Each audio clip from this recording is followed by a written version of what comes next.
பிதாசுதன் பரிசுத்த ஆவியின் பேராலே ஆமென். ஆண்டவர் உங்களோடு இருப்பாராக, உம் ஆன்மாவோடும் இருப்பாராக. புனித யோவான் எழுதிய பரிசுத்த நற்செய்தியிலிருந்து வாசகம். ஆண்டவரே உமக்கு மகிமை. அதிகாரம் 14, இறைவார்த்தை 6. வழியும் உண்மையும் வாழ்வும் நானே, என் வழியாயன்றி எவரும் தந்தையிடம் வருவது இல்லை. கிறிஸ்துவின் வாழ்வு தரும் நற்செய்தி. கிறிஸ்துவே உமக்கு புகழ்.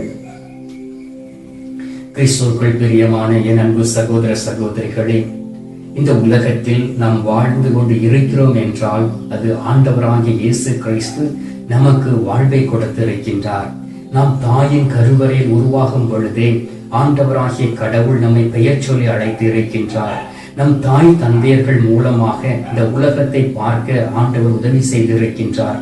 ஒவ்வொரு நாளும் ஆண்டவரை போற்றி புகழ்வதற்கு இந்த புதிய நாளை கொடுத்து, புதிய ஆற்றலை கொடுத்து, புதிய வாழ்க்கையை கொடுத்து ஆண்டவர் வழிநடத்தி கொண்டிருக்கின்றார். அன்பார்ந்தவர்களே, ஆண்டவராகிய கடவுள்தான் வாழ்வாய் இருக்கின்றார், நமக்கு உயிராய் இருக்கின்றார், நமக்கு ஜீவனை கொடுத்திருக்கின்றார். அப்படி என்றால் ஆதி காலத்திலே தந்தை கடவுள் மனிதர்களை படைத்த பொழுது அவருடைய உயிர் மூச்சை நமக்குள் கொடுத்தார். அவருடைய உயிர் மூச்சு நம்மை வாழ்வித்துக் கொண்டு இருக்கின்றது. எனவே அந்த உயிர் மூச்சு நமக்குள் இருக்கக்கூடிய நேரத்திலே நம் ஆண்டவரை புகழ்ந்து ஆண்டவரை மகிமைப்படுத்தக்கூடிய பிள்ளைகளாய் இருக்க வேண்டும். ஆண்டவருடைய உயிர் மூச்சு நம் உடலில் தங்கக்கூடிய வேளையிலே, தங்கி இருக்கக்கூடிய நேரத்திலே மட்டுமே தான் நம்மால் ஆண்டவரை மகிமைப்படுத்த முடியும். இந்த உயிர் நம்மை விட்டு கடந்து போய்விட்டது என்றால் நாம் கடவுளை மகிமைப்படுத்த முடியாது. இந்த உலக வாழ்க்கை அதோடு நின்றுவிடும். அன்பார்ந்தவர்களே, இந்த பொல்லாப்பான இந்த கொள்ளை நோயினால் அநேக மக்கள் தன்னை இழந்து போய்விட்டார்கள். அநேக பேருடைய வாழ்க்கையில் மனமாற்றம் கூட இல்லை, திடீரென்று மறித்து போய் விடுகிறார்கள். எனவே அன்பார்ந்தவர்களே, ஒவ்வொரு நாளும் ஆண்டவருடைய சமூகத்தில் இருந்து ஆண்டவர் கொடுத்த அந்த வாழ்வுக்காக ஆண்டவருக்கு நன்றி செலுத்த வேண்டும். ஆண்டவர் கொடுத்த அந்த ஆற்றலுக்காக ஆண்டவரை போற்றி புகழ வேண்டும். ஆண்டவருடைய வழியில் நடப்பதற்கு ஆண்டவரோடு பேச வேண்டும். ஆண்டவர் நம்மோடு பேசும் பொழுது அதை செவி கொடுத்து கேட்க வேண்டும். பாருங்கள் அன்பார்ந்தவர்களே, ஆண்டவர் நம்மை ஒரு ஆடு மாடாக படைத்திருக்கலாமே, ஒரு மிருகவாசியாக நம்மை படைத்திருக்கலாமே, நம் காட்டுக்குள் வாழ்ந்து கொண்டு இருக்கலாமே. ஏன் மனிதனாக படைத்திருக்கிறார்? உங்களையும் என்னையும் கடவுள் படைத்திருக்கிறார் என்றால் உங்களை குறித்தும் என்னை குறித்தும் அவருக்கு ஒரு நோக்கம் இருக்கின்றது. அவர் ஒரு புதிய வாழ்வை நமக்கு கொடுத்திருக்கின்றார். எனவே அந்த வாழ்க்கையை இந்த உலகத்தில் வாழ்ந்து ஆண்டவருக்கு சாட்சியாய் இருந்து அவருடைய பெயரை புகழும்படியாகவும் அவருடைய பெயர் மற்றவர்களுடைய நடுவில் விளங்கும்படியாகவும் ஒரு சாட்சியாய் நாம் இருக்க வேண்டும். அதற்காகத்தான் ஆண்டவர் உங்களுக்கு தாய் தந்தையரை கொடுத்திருக்கின்றார், ஆசிரியர்களை கொடுத்திருக்கின்றார். அவர்கள் வழியாக படிப்பை நாம் கற்றுக்கொள்கின்றோம், அநேக காரியங்களை கற்றுக்கொள்கின்றோம். அதன் வழியாக நமக்கு வேலை வாய்ப்பை கொடுக்கின்றார். அதை கொண்டு ஆண்டவரை மகிமைப்படுத்துகிறவர்களாய் இருக்க வேண்டும். எல்லா நேரங்களிலும் ஆண்டவரை புகழ்ந்து பேச வேண்டும். சில மனிதர்களை நீங்கள் பார்த்திருக்கலாம். உங்களுடைய வாழ்க்கையில் தற்பெருமை கொண்டு ஒவ்வொரு நாளும் நான் அதை செய்தேன், நான் இந்த காரியத்தை செய்தேன், நான் இந்த கட்டடத்தை கட்டினேன், நான் தான் இதற்கு உதவி செய்தேன் என்று தம்பட்டம் அடித்துக் கொண்டு இருப்பார்கள். அன்பார்ந்தவர்களே, அவர்கள் சாத்தானுடைய கரத்தில் இருக்கிறார்கள். தற்பெருமையை கொண்டு வருவது சாத்தான், தாழ்ச்சியை கொண்டு வருவது கடவுளுடைய ஆவி, கடவுளுடைய உயிர் மூச்சு, கடவுளுடைய ஜீவன். எனவே நம் ஆண்டவராகிய இயேசு கிறிஸ்து நமக்கு கொடுத்திருக்கக்கூடிய இந்த உயிரின் ஆற்றலை நாம் பெற்றிருக்கின்றோம்.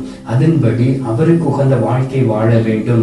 பாருங்கள் அன்பார்ந்தவர்களே, யோவான் நற்செய்தி 5வது அதிகாரம் 26வது வார்த்தையில் சொல்லப்பட்டு இருக்கின்றது, தந்தை தம் வாழ்வின் ஊற்றாய் இருப்பது போல மகனும் வாழ்வின் ஊற்றாய் இருக்குமாறு செய்துள்ளார்.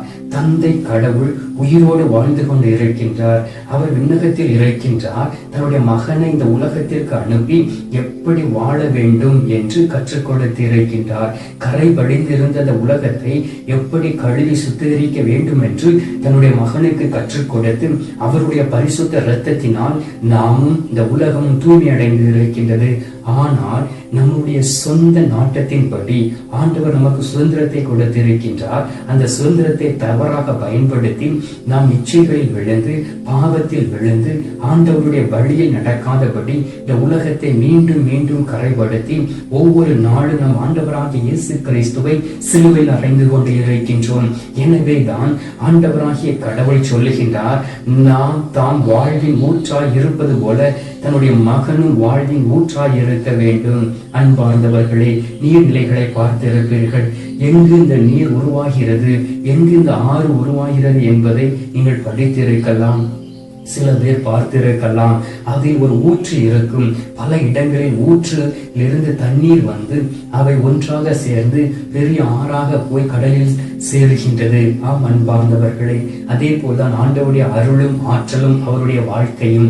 அவர் நமக்கு வாழ்வை கொடுத்திருக்கின்றார். அவருடைய வாழ்வு ஒரு ஆற்றலும் நமக்கு ஒரு நீரை போல் ஊற்றாய் இருந்து ஒரு ஆறை போல் கடந்து வருகின்றது.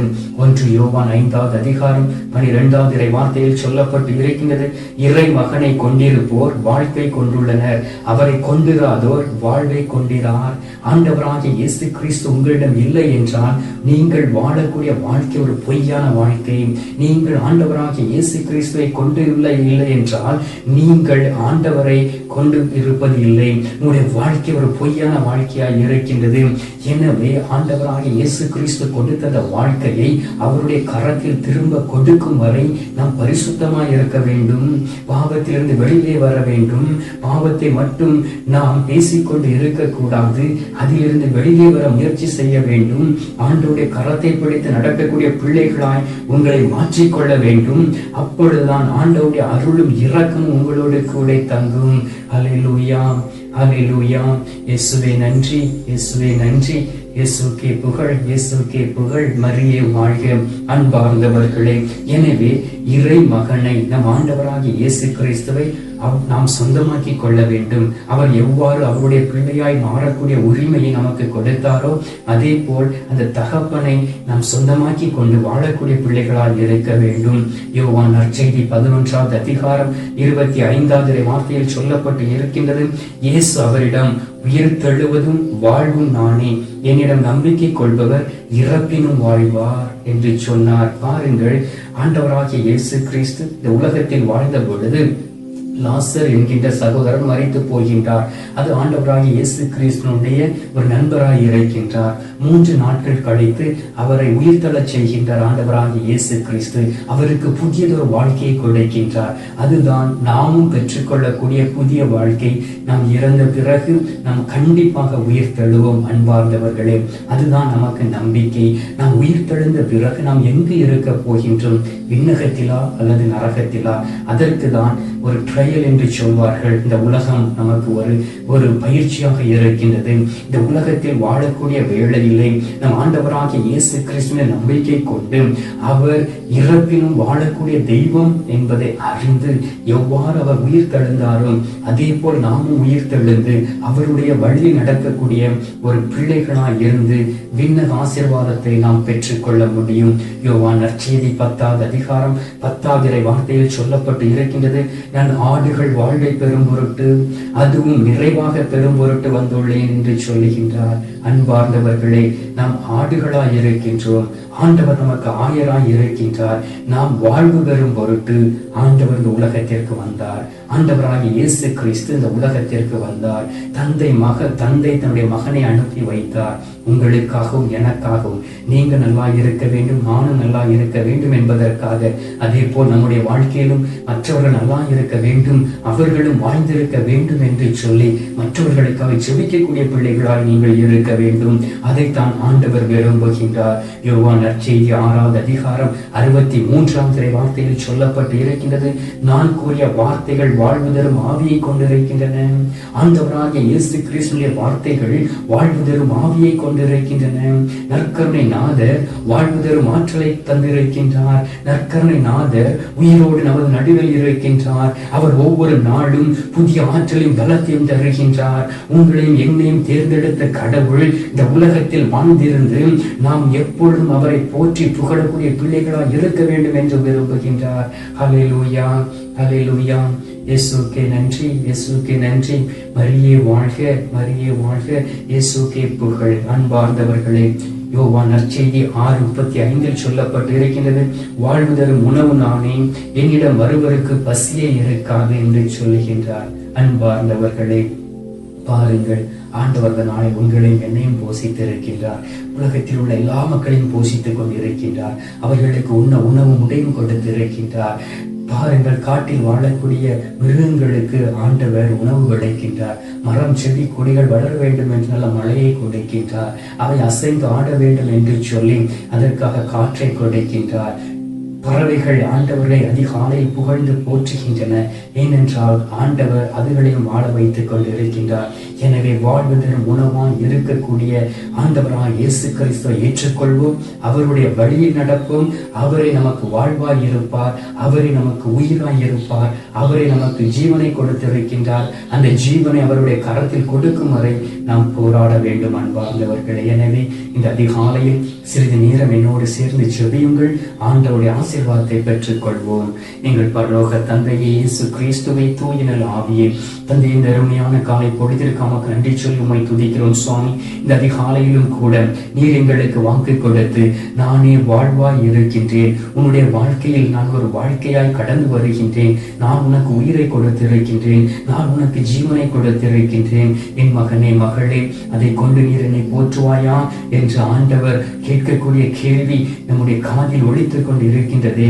ஆம் தகப்பனே, இந்த அதிகாலையிலே உம்மை புகழ நீர் கொடுத்த பாக்கியத்திற்காக நன்றி.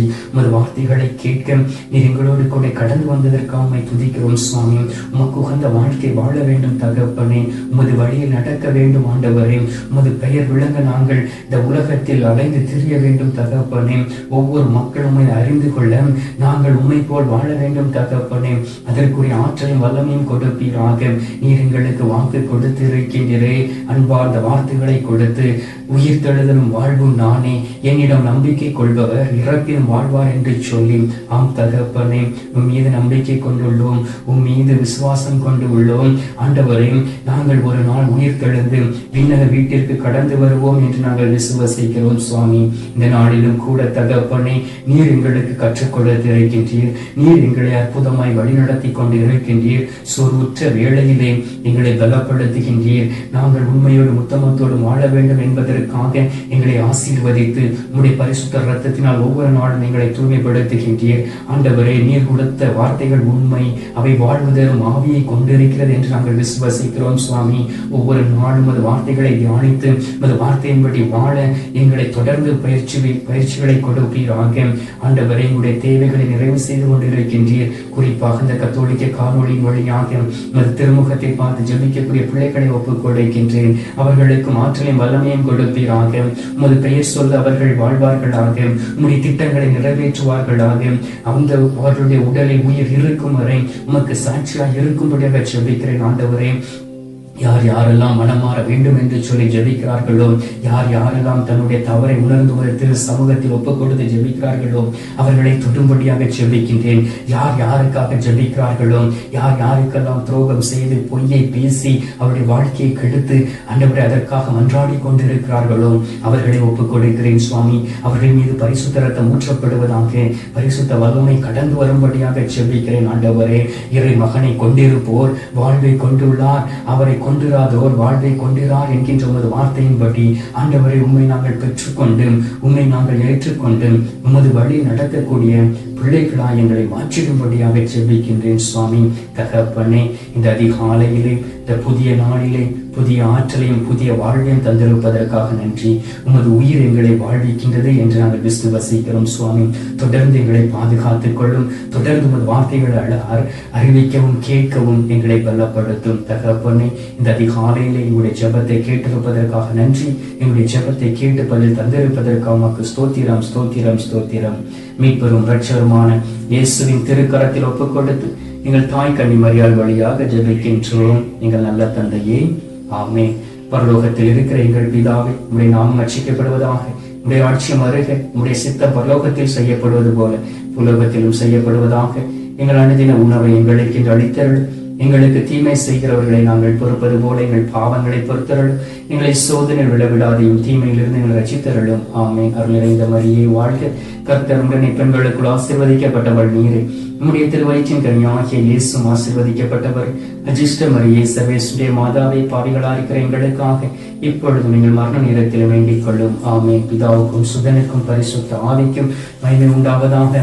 ஆதியில் இருந்தது போல இப்பொழுதும் எப்பொழுதும் என்றென்றும் இருப்பதாக. ஆமென். அன்பார்ந்தவர்களே, வாழ்வை கொடுத்த கடவுள் இந்த நாளில் உங்களை ஆசீர்வதிக்க அவர் திட்டமாய் இருக்கின்றார். அவர் தரக்கூடிய ஆசீர்வாதத்தை இந்த பலிபீடத்தில் இருந்து பெற்றுக்கொள்வோம்.